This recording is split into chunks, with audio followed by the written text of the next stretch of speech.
રાજપીપળા તાલુકો વીરપુર મારો જે વિષય છે પ્રાર્થના સભાની પ્રવૃત્તિઓ અને તેનું સંચાલન એ એટલા માટે કરેલું કે અત્યાર સુધી જે બાળકો અથવા વિદ્યાર્થીઓ પોતાનું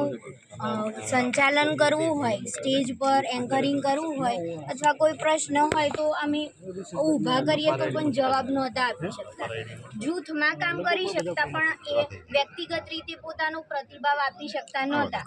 એટલા માટે અમે આ પ્રયોગ હાથ ધરેલ છે, નવતર પ્રયોગ, કે જેની અંદર વિદ્યાર્થીઓ પોતાને આવડે એવા જ પ્રયત્નો દ્વારા સંચાલન કરી શકે અને એન્કરિંગ કરી શકે. તો આ રીતે અમે અમારું સંચાલન બાળકો દ્વારા કરાવડાયેલું. વિદ્યાર્થીઓ હોય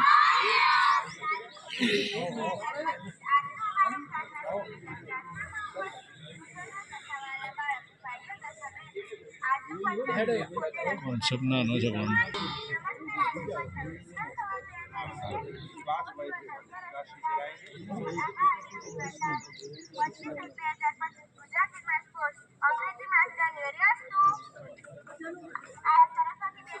કેટલા વિદ્યાર્થીઓ